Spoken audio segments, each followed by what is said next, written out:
हरि ओम। श्रुतिस्मृतिपुराणानामालयं करुणालयं नमामि भगवत्पादं शंकरं लोकशंकरम्। हरि ओम।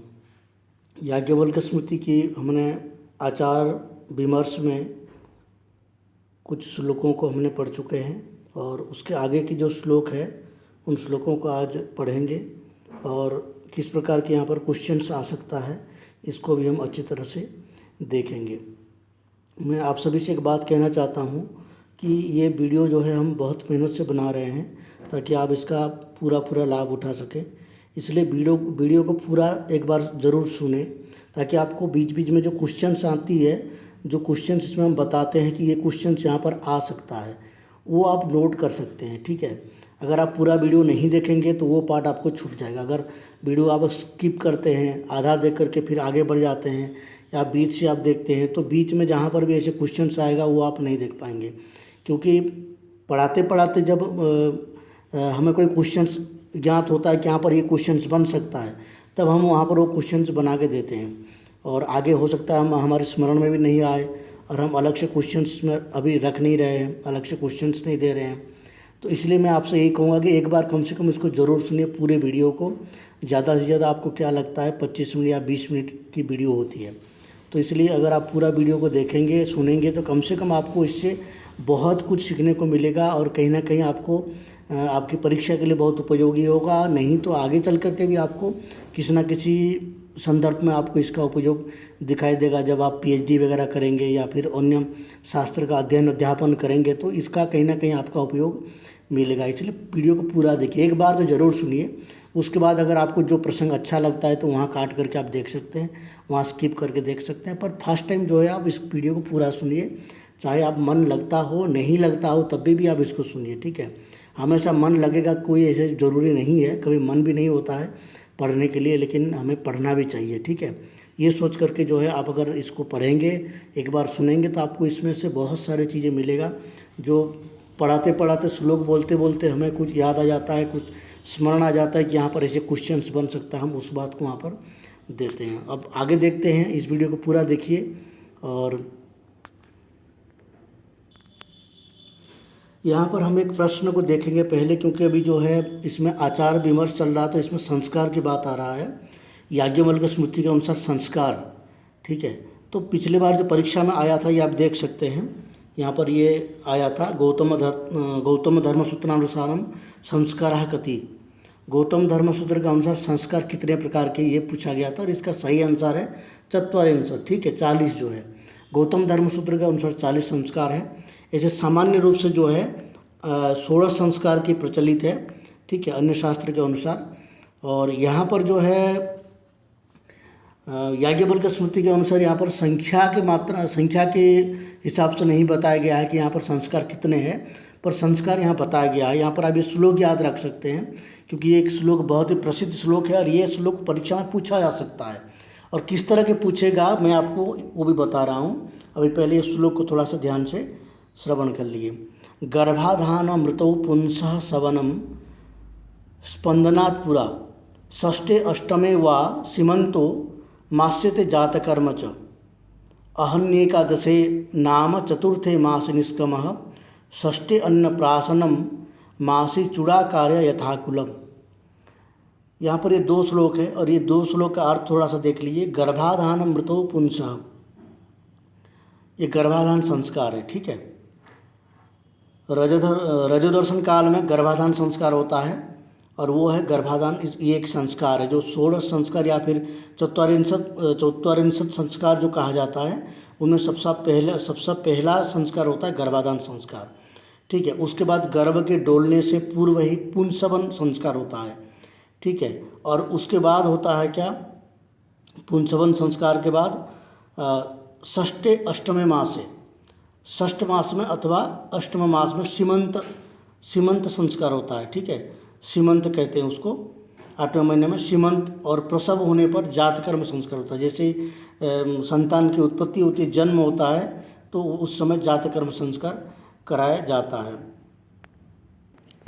अब आगे देखिए, अहन्य एकादशे नाम चतुर्थे अहन्य एकादशे नाम, अहन्य एकादश दिन में जब 11 दिन हो जाता है तब नाम संस्कार होता है। चतुर्थे मास निष्क्रमः, चतुर्थ मास में निष्क्रमण संस्कार होता है, निष्क्रमण संस्कार होता है। और छठे महीना में अन्नप्राशन होता है और अपने अपने कुल की रीति के अनुसार तीसरे या पाँचवें वर्ष जो है उसका चूड़ा कर्म होता है।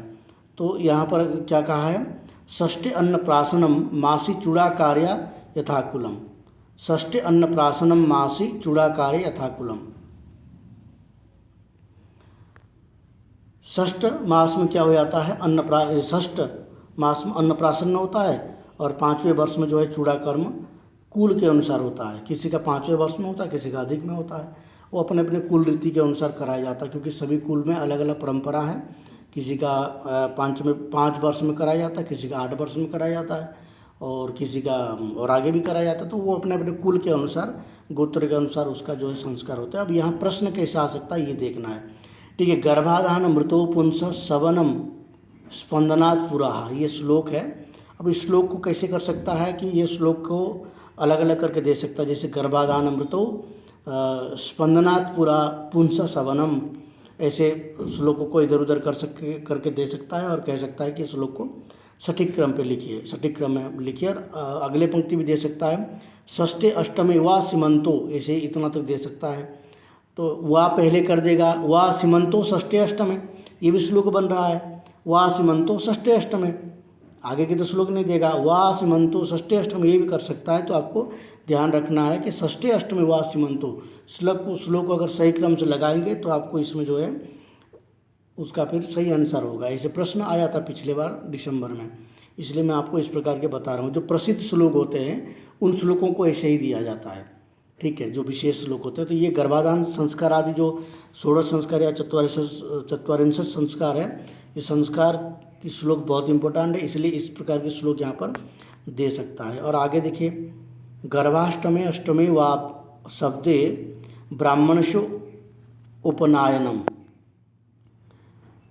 राज्याम एकादशे सैके विषामे के यथाकुलम, ये भी कुल के अनुसार बता रहे हैं। उपनयन संस्कार, अब उपनयन के ऊपर जो प्रश्न आ सकता है, यहाँ पर प्रश्न बन सकता है कि ब्राह्मण याज्ञवल्क्य के अनुसार ब्राह्मण का उपनयन संस्कार कब होता है, कितने वर्ष में होता है, या फिर याज्ञवल्क्य के अनुसार याज्ञवल्क्य मते ब्राह्मण क्षत्रिय वैश्यस्य उपनयन कालः कः, उपनयन कालः कः, उपनयन का काल क्या है। तो वो प्रश्न आ सकता है। तो इसमें क्या है, गर्भाष्टमे अष्टमे, गर्भाष्टमे यानी कि गर्भधारण से 8वां वर्ष, ठीक है, में ब्राह्मण का उपनयन संस्कार होता है। और राज्य का एकादशे, राजा जो क्षत्रिय वंश होते हैं उनका क्षत्रिय का एकादश में होता है। और विषाम के सैके विषाम के यथाकुलम, और बाकी जो है जो वैश्य का है वो अपने कुल के अनुसार होता है, ठीक है, क्योंकि किसी कुल में जो है विवाह के समय में भी यज्ञ पर भी संस्कार कराया जाता है किसी का, ठीक है। वैश्य का 12वें वैश्य का जो है 12 वर्ष में होता है, या फिर उनका कुल के अनुसार, यानी कि उनका कुल में जब 13 वर्ष में उसका विवाह करना है तो 13 वर्ष में भी करते हैं, 15 वर्ष में उसका विवाह करना है तो 15 वर्ष में भी करते हैं। जो गुरुकुल आदि में वेदाध्ययन के लिए नहीं जाते हैं तो वो बिना उपनयन संस्कार के रहते हैं, और जब उसका उपनयन संस्कार के काल आता है तो उपनयन संस्कार करा दिया जाता है। तो इस तरह से जो है यहाँ पर देखिए, ये PDF में जो है ये पेज नंबर भी दिया गया है, ताकि आप जो है इसका हिंदी PDF जब पढ़ते हैं तो उसमें आप देख सकते हैं, पेज में ये दिया गया है 1 से 15, इसलिए मैंने इसको आप ध्यान से देखिए। तो ऐसे ऐसे आपको हर जगह में कुछ पेज में आपको मिलता रहेगा। तो ये पेज देख करके आप हिंदी का जो PDF आपके पास होगा, या तो फिर नहीं तो हमारे टेलीग्राम चैनल में दिया हुआ है, वहाँ से आप डाउनलोड कर सकते हैं और उसको आप इसी पेज में देख सकते हैं। आगे का जो श्लोक है देखिए, उपनीय गुरु शिष्यम महाव्याहृति पूर्वकम वेद मध्यापयेदेनम शौचाचारांश शिक्षयेत्। उपनयन होने के बाद शिष्य को क्या करना चाहिए, गुरु के पास रहना चाहिए और महाव्याहृति पूर्वकम यानी कि गुरु के आज्ञा को पालन करते हुए, उनकी अनुकरण करते हुए जो है वेद अध्ययन करना चाहिए। इसलिए वेदाध्यापयेदेनम शौचाचारांश शिक्षयेत्, शौच आचार के साथ, यानी कि हमारे जो धर्मशास्त्र में शौच आचार बहुत सारे बताया गया है कि दंत धावन करना चाहिए, मुख शुद्धि करना चाहिए, और हस्त शुद्धि करना चाहिए, पाद शुद्धि करना चाहिए, ठीक है। और जैसे मलमूत्र त्याग करने पर स्नान करना चाहिए, मिट्टी लगा करके हाथ धोना चाहिए। ये बहुत सारी क्या है, शौच आचार कहते हैं इसको।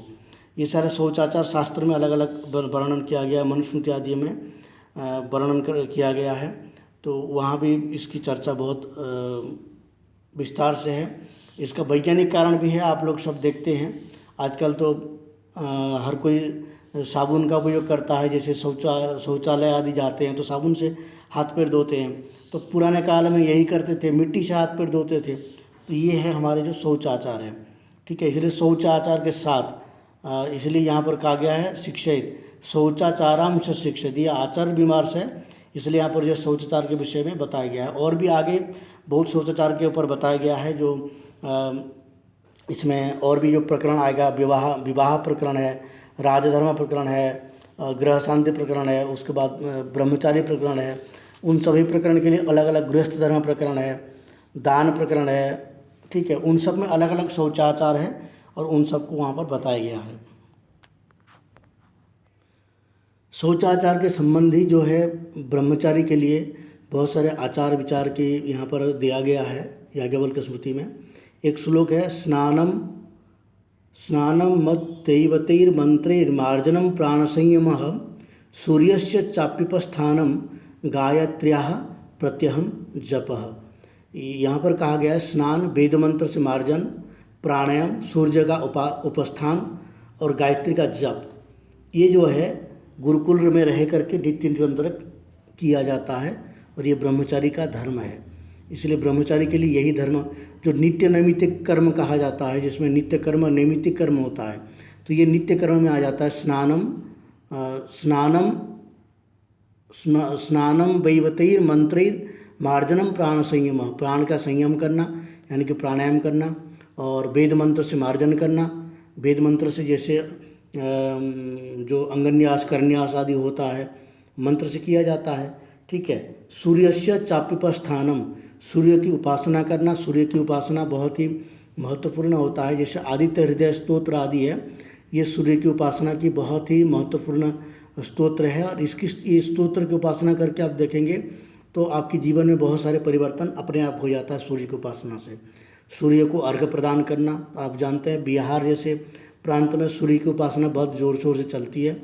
वहाँ पर आज भी पब्लिक जो है सूर्य की उपासना करती है, भले ही वो साल में एक बार करता है, पर सूर्य को अपना भगवान मानता है और वहाँ पर छठ पूजा कराया जाता है, वो सूर्य की उपासना पद्धति है। तो उसी तरह यहाँ पर भी जो है जो ब्रह्मचारी है उसको प्रतिदिन जो है सूर्य की उपासना करनी चाहिए, सूर्य को अर्घ्य प्रदान करना चाहिए, ठीक है। उससे आयु, बल, बुद्धि सब कुछ, जितने भी ऊर्जा का मूल स्रोत है वो सब कुछ सूर्य है, चाहे वो वैज्ञानिक रीति से देखा जाए या फिर शास्त्रीय रीति से देखा जाए।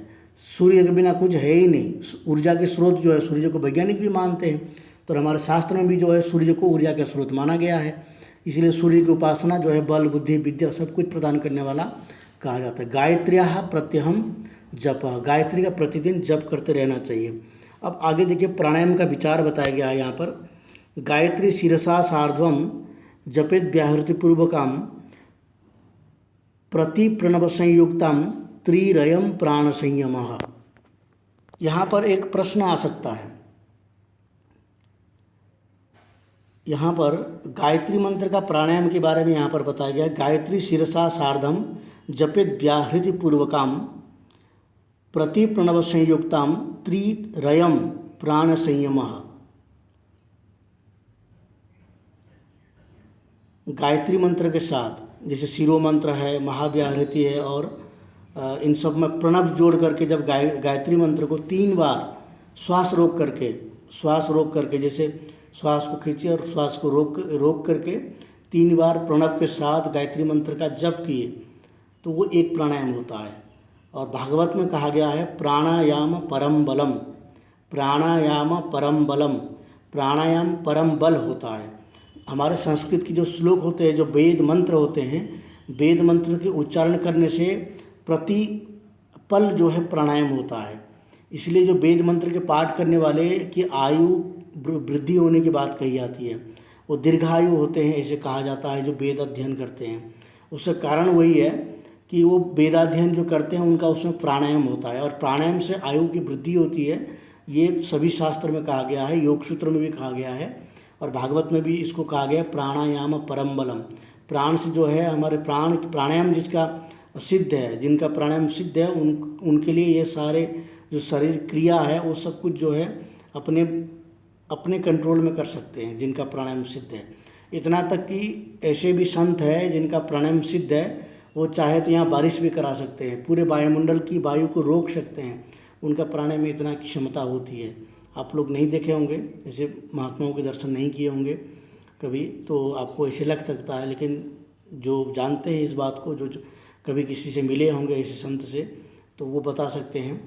और प्राणायाम में कितना बल है कि वो कुछ भी कर सकते हैं, प्राणायाम से कुछ भी उनको कराया जा सकता है। उनके प्राण अगर सिद्ध है तो, प्राणायाम अगर सिद्ध है तो, ऐसे संत अभी भी है, ऐसे साधक अभी भी है।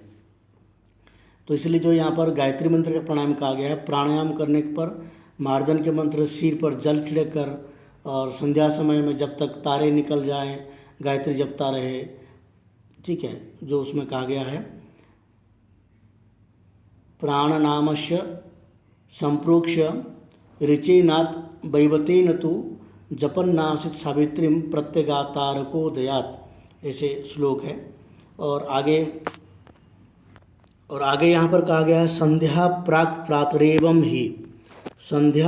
प्रातरेवम ही तिष्ठेदा सूर्य दर्शनात् अग्निकार्यम ततः कुर्यात् संध्योरुभयोरपि। इस प्रकार देख लीजिए यहाँ पर प्रातः संध्या की भी सूर्योदय तक उपासना करें। जो गायत्री मंत्र का संध्या उपासना आदि कहा जाता है, प्रातः संध्या की सूर्योदय तक उपासना करें, अनंतर दोनों संध्याओं में अग्निहोत्र करें। अग्निहोत्र उनके लिए है जो गृहस्थ जीवन प्रारंभ कर चुके हैं, और जो ब्रह्मचारी है उनके लिए अग्निहोत्र का विधान नहीं होती है, क्योंकि वो अग्नि का आधान नहीं कर सकता है। वो केवल गायत्री मंत्र आदि का जप कर सकते हैं, और जो अपने नित्य कर्म में जो उनके लिए इष्ट है वो कर सकते हैं। अग्नि कार्यम तथा कुर्या संध्योरुभयोरपि। उसके बाद बताते हैं, यहाँ पर बहुत सारे श्लोक हैं, और गुरुकुल में कैसे रहना चाहिए, कौन कौन सी मर्यादा का पालन करना चाहिए, ब्रह्मचारी को कैसे भिक्षा से जीवन यापन करना चाहिए, वो सारे यहाँ पर बताया गया है। ब्राह्मणेषु चरेत भिक्ष्य मनिंदे स्वात्मवृत्तये आदिमध्यावसानेषु भगवदोपलक्षिताः ब्राह्मण क्षत्रियाभीषाम भिक्षचर्या यथाक्रमम। ब्राह्मण, क्षत्रिय और वैश्य इस प्रकार जो त्रिवर्णिक है उनके घर में जा कर के भगवत नाम ले करके जो ही भगवती भिक्षाम देहि, इस प्रकार के अलग अलग वहाँ पर बताया गया है। ब्राह्मण के लिए क्या कहना है, क्षत्रिय के लिए क्या कहना है, शूद्र जो वैश्य के लिए क्या कहना है, इस तरह से अलग अलग से बताया गया है। और किस तरह से भिक्षा वृत्ति करना चाहिए वो बताया गया है।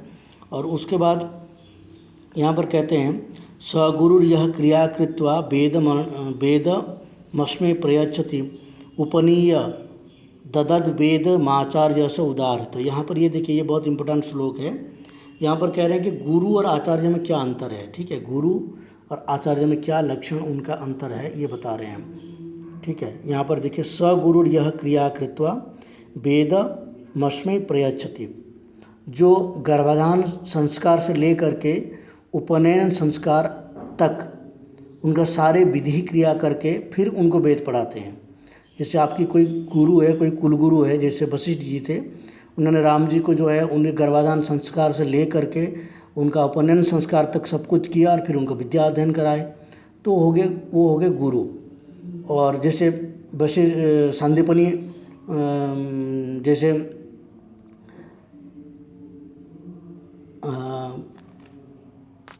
कुछ प्रसंग में ऐसे हो सकता है कि किसी ने जो है गर्भाधान से लेकर के उपनयन संस्कार तक उन्होंने सारे संस्कार किए, लेकिन वेदा अध्ययन के लिए दूसरे गुरुकुल में उनको भेज दिया गया और वहाँ जाकर के किसी दूसरे आचार्य ने उनको यज्ञोपवीत संस्कार कराए, उपनयन संस्कार कराए और उसके बाद उनको वेदाध्ययन कराए, वो हो गए उनके लिए आचार्य। तो ये गुरु और आचार्य में यहाँ पर जो है इन्होंने बताया है अंतर। याज्ञवल्क्य जी ने। यहाँ पर और भी कोई प्रसंग रख दिए हैं। एक देशम उपाध्याय ऋत्विक यज्ञ कृदुच्यते एते मान्य यथा पूर्वैर मेभ्यो माता गरीयसी। यहाँ पर कहा गया कि जो थोड़ा सा वेद पढ़ा हुआ, यानी कि जैसे कोई प्रमुख आचार्य है और कोई आचार्य ऐसे है कि वो कुछ ही अंश को पढ़ाते हैं किसी विद्यार्थी को, तो वो उनके लिए उपाध्याय हो जाते हैं, और जो यज्ञ कराता है वो ऋत्विक हो जाता है। तो इस प्रकार के यहाँ पर बहुत सारे श्लोकों में और भी चर्चा किया गया है। और इस प्रकार के हर एक वेदों के पढ़ने में 12 वर्ष लग जाता है, और 5 वर्ष ब्रह्मचर्य करना चाहिए, और भी बहुत सारे नियम यहाँ पर बताया गया है। तो याज्ञवल्क्य स्मृति में आचार विमर्श में थोड़ा थोड़ा बीच बीच में कहीं के श्लोक, अच्छे श्लोक आ जाते हैं जो बहुत इम्पोर्टेंट है। तो इसको आधार मान करके आप फिर इसकी हिंदी टीका को जरूर पढ़िए, ताकि आपको इसका पूर्ण ज्ञान हो जाए। मैं तो केवल आपको ये मार्गदर्शक के रूप में पढ़ा रहा हूँ, ताकि आप इसमें प्रवेश कर सकें, श्लोकों को थोड़ा समझने में आपको आसान हो, और क्या पढ़ना चाहिए क्या नहीं पढ़ना चाहिए आपकी समझ में आ जाए। ठीक है, बाकी जब तक आप स्वयं नहीं पढ़ेंगे तब तक इसका विषय वस्तु आपको समझ में नहीं आएगा, और परीक्षा में इसका पूरा आंसर आप नहीं कर पाएंगे, क्योंकि परीक्षक कहाँ से पूछेगा कोई नहीं जानता है, और यहाँ कोई निश्चित प्रश्न नहीं होता है कि यहाँ से ही पूछेगा, कहीं से ही पूछ सकते हैं। तो इसलिए आपको खुद पढ़ेंगे तो कहीं से भी आएगा तो भी आप उसका उत्तर दे सकते हैं। यहाँ पर और एक श्लोक है, आषाढ़ोसाद द्वाविंश चतुर्विंशाच्च वत्सराद ब्रह्म क्षत्र विषाम काल औपनाय निकह परः। यहाँ पर बताया गया है कि जो उपनयन संस्कार होता है ब्राह्मण क्षत्रिय और वैश्य का, उसका अंतिम काल क्या है, यानी कि कब से किस काल से लेकर किस काल के अंदर की करना चाहिए, नहीं तो उसके बाद करने से कोई लाभ नहीं होता है, उसको दोष लगता है। तो उसके बारे में बता रहे हैं कि आषाढ़ोसाद्वा, षोड़श, जैसे अष्टम वर्ष, छठवां वर्ष या 8वां वर्ष से शुरू करके 16 वर्ष के अंदर ब्राह्मण का उपनयन संस्कार हो जाना चाहिए। ठीक है, और 22 क्षत्रिय का 22 वर्ष के अंदर उपनयन संस्कार हो जाना चाहिए, 11 से लेकर के 22, और 12 से लेकर के 24 वर्ष के अंदर जो है उपनयन संस्कार हो जाना चाहिए, किसका, वैश्य का। ये यहाँ पर कहा गया है। ब्राह्मण क्षत्रिय विषम काल औपनयनिक परः, ये क्रम से जानना चाहिए। अत ऊर्ध्वम परंत्येते सर्वधर्मम बहिष्कृतः सावित्री पतिता भ्रात्य स्तोमा धृते कृतो। इस श्लोक में कहा गया है अतः ऊर्ध्वम पतन्त्येते, जो अगर इस प्रकार के उपनयन आदि संस्कार नहीं कराते हैं वो अपने धर्म से च्युत हो जाते हैं, या फिर पतित माना जाता है उनको, और वो संस्कारहीन माना जाता है, क्योंकि उनका संस्कार ही नहीं हुआ। जो उपनयन संस्कार नहीं हुआ तो उनको भ्रात्य कहा जाता है, और वो यज्ञ भी नहीं कर सकता, किसी यज्ञ में भाग नहीं ले सकता है, या फिर किसी भी जो धर्मानुष्ठान है, जो वैदिक अनुष्ठान है, उनमें वो भाग नहीं ले सकता है। ठीक है, अब आगे कहते हैं कि वेद जो अध्ययन करते हैं उस अध्ययन का फल क्या है। यहाँ पर कहा गया है यज्ञानम तपसाम चैव शुभानाम चैव कर्मणाम वेद एव द्विजातीनां निःश्रेयसा करः परः। वेद क्या है, वेद जो है ये सभी का जो है कल्याण करने वाला है। यज्ञानम तपसाम चैव शुभानाम चैव कर्मणाम, जितने भी शुभ कर्म है और जो यज्ञ है, तप है, ठीक है, शुभ कर्म है, इन सब का उपकारक कौन है, वेद ही है। यानी कि वैदिक रीति से ही करना चाहिए, तभी जाकर के इसका फल प्राप्त होता है, ये कहने के तात्पर्य है। इसलिए यज्ञानाम तपसाम चैव, यज्ञ करना है तो वेद के अनुसार करें, तप करना है तो वेद के अनुसार करें, कोई मनमानी तप नहीं करें। और शुभानाम चैव कर्मणाम, जो भी शुभ कार्य करते हैं तो वो भी वेद के अनुसार ही करें। इसलिए जो है वेद के अनुसार करने से ही उसका विशिष्ट फल होता है। आजकल बहुत सारे यज्ञ आदि कार्य होता है जो अवैदिक होता है, ना उसमें कोई वैदिक विधान से किया जाता है, ना उसमें कोई जो शौचाचार के पालन किया जाता है, इसलिए उसका फल भी नहीं होता है। आजकल वृष्टि यज्ञ करते हैं तो वृष्टि नहीं होती है, बहुत धूप निकलता है। क्यों? क्योंकि उसमें उस नियमों का पालन नहीं होता है। अगर जहाँ पर इस नियमों के पालन होता है वहाँ पर आदि फल दिखाई देते हैं। हमारे वहाँ कैलाश आश्रम है, कैलाश आश्रम के एक स्वामी जी थे, बताते हैं उनके बारे में। उन्होंने जो है कहाँ पर, ये जो राजस्थान में आबू पर्वत के पास कोई गांव है, उनकी जन्मस्थान था शायद वो, तो वहीं पर जो है उनके गांव के लोगों ने उनको बुलाया और वहाँ पर वृष्टि यज्ञ करवाए थे। तो कितने दिन तक उनका वृष्टि यज्ञ चली, बिल्कुल वैदिक विधि विधान से। ये काफ़ी दिनों की बात है, 50-60 साल पूर्व की बात है। तो उन्होंने वृष्टि यज्ञ करवाए, तो वृष्टि यज्ञ जैसे ही अंतिम चरण पर रहा तो उन्होंने सारे गांव वालों को घर भेज दिए, बोले कि अब तुम लोग जाओ। जैसे ही अंतिम पर्याय आया तो बादल कहाँ से आया भगवान जाने। और बताते हैं, आज भी वो कथा सुनाया जाता है कि उनके वहाँ इतने बड़े एक तालाब था, उस तालाब में पानी भर गया और बहुत भयंकर बारिश हुई और कई दिनों तक बारिश चलती रही। लोग तो गदगद हो गए कि ये बिल्कुल उस युग में हम आ गए जहाँ पर इस वैदिक यज्ञों की जो फल है वो प्रत्यक्ष देखने को मिला उन लोगों को। बताते हैं आज भी वो तालाब है, कौन सी जगह मुझे सही से याद नहीं है, पर राजस्थान से जो लोग हैं वो जान सकते हैं, वहाँ पता कर सकते हैं। और ये आबू पर्वत के आसपास कहीं है, जो माउंट आबू है उन्हीं के आसपास कहीं है, वो क्षेत्र है। तो इसलिए यज्ञ का फल वास्तव में होता है, परंतु वो विधि विधान से हो। तब बहुत सारे स्थान पर विधि विधान से यज्ञ होते थे, आजकल तो विधि रहित यज्ञ होने लग गए, क्योंकि धन लोलुप में जो यज्ञ किया जाता है वो विधि रहित होता है। धन का इच्छा, और यजमान जो होता है वो कंजूसी में करता है तो भी वो विधि रहित होता है। तो दोनों तरफ से जो है बिल्कुल यज्ञ के प्रति समर्पण भाव होना चाहिए, यजमान का भी और ऋत्विक का भी, तभी जा करके इसका सही फल हो सकता है। इसलिए यज्ञानाम तपसाम चैव शुभानाम चैव कर्मणाम वेद एवं द्विजातिनाम निःश्रेयस करः परः। वेद ही सबका उपकारक है और वेद की रीति के अनुसार अगर यज्ञ करते हैं, तप करते हैं और शुभ कार्य करते हैं तो मंगल होता है, उससे कल्याण होता है, फल की प्राप्ति भी होती है। यहाँ पर जो ये आचार विमर्श समाप्त होता है, उसके बाद हम श्राद्ध विमर्श के ऊपर चर्चा करेंगे। श्राद्ध विमर्श अगले चैप्टर में है और श्राद्ध विमर्श से काफ़ी प्रश्न आते हैं, इसलिए आप ध्यान रखिए कि श्राद्ध विमर्श को अच्छे से आप अध्ययन करिए। ठीक है, अगर आप अध्ययन कर रहे हैं तो भी इसको सुनिए, इसमें बहुत सारी चीज़, देखिए अध्ययन जो है जब तक करते रहते हैं नए नए चीज़ निखर के आता रहता है। इसलिए आप हर वीडियो को अगर अच्छे से सुनेंगे, एक एक बार सुनेंगे तो कुछ ना कुछ आपको नया मिलेगा। इसलिए स्किप मत करिए और पूरा वीडियो को देखिए।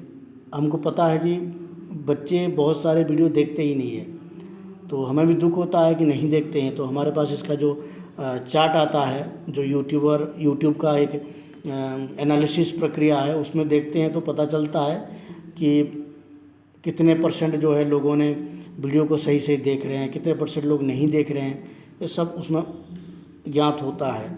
अब कौन पढ़ता है कौन नहीं पढ़ता ये तो कहना मुश्किल है, परंतु ये पता चल जाता है कि कितने लोगों ने इसको वीडियो को सही से देखा, कितने लोगों ने नहीं देखा। कभी कभी ये भी दिखाता है कि किसने जो है पूरा वीडियो को देखा, कितने बार देखा, कभी कभी ये भी एनालिसिस करने पर पता चल जाता है। तो यहीं पर इसको एंड करते हैं और ये भी ज़्यादा समय नहीं लिया, 27 मिनट आधा घंटा कोई ज़्यादा समय नहीं होता है। और मैं आपको यही कहूँगा कि आप प्रैक्टिस जारी रखिए। परीक्षा कभी भी होता है तो पढ़ते रहिए, बारंबार पढ़ते रहिए। अभ्यास जितना होगा उतना अच्छा है। परीक्षा बहुत जल्दी होने की संभावना है, चाहे नवंबर में होगा या तो दिसंबर में होगा, पर होना तो है ही, समय बहुत कम है। अध्ययन जारी रखें। अगर एक बार अध्ययन छूट जाता है तो उसको फिर एक लाइन पर लाना बहुत मुश्किल होता है। हरिओम। और अपने मित्रों को इस वीडियो को ज़रूर शेयर करिए ताकि वो भी इस वीडियो का लाभ उठा सकें। बहुत सारे छात्र अभी भी नया आ रहे हैं हमारे पास, नए फ़ोन्स आते हैं या फिर मैसेज आते रहते हैं। तो अभी भी 2-3 छात्र कल नया छात्र आए थे, तो इस तरह की छात्र आते रहेंगे। अगर आप थोड़ा सा मदद करेंगे तो उन सब के पास ये वीडियो और जल्दी पहुंच सकता है। बस 1 सेकंड ही काम है। अपने फेसबुक में कम से कम एक बार इसको शेयर कर सकते हैं। अपने व्हाट्सएप में कोई ग्रुप्स है तो उनमें शेयर कर सकते हैं। कोई तो हो सकता है, आप ये मत सोचिए कि कौन क्या सोच रहा है क्या नहीं सोच रहा है, कौन पढ़ने वाला है कौन नहीं पढ़ने वाला। आप वीडियो शेयर कर दीजिए, हो सकता है उसमें कोई ऐसे हो जिसका इसमें रुचि हो या फिर जो इसको जानना चाहता हो या फिर जिसका इसके लिए उपकारक हो सकता है। हम प्रतिदिन यही करते हैं। 15 मिनट फेसबुक में जो है कम से कम हमने सारे जितने भी संस्कृत का ग्रुप्स है सब में हमने 50-60 पोस्ट ऐड करते हैं। क्यों करते हैं? क्योंकि हो सकता है कोई छात्र को पता ना हो, क्योंकि हमारे 73 कोड की बहुत कम ही यूट्यूब है, यूट्यूब में है ही नहीं कोई पढ़ाने वाले 73 कोड की। ठीक है, तो इसलिए अगर उसमें किसी का लाभ हो तो बहुत अच्छी बात है। इसलिए हम 15 मिनट वेस्ट करते हैं हमारे। हम फेसबुक कभी नहीं चलाते थे, अभी चलाना शुरू किए हैं और हम केवल इसी के लिए फेसबुक में जाते हैं। और 10 मिनट 15 मिनट जितना भी हमारे पास टाइम मिलता है हम उसमें कम से कम 20-30 ग्रुप्स जो संस्कृत के नाम पर है उन सारे संस्कृत ग्रुप में हम इसको ऐड करते हैं।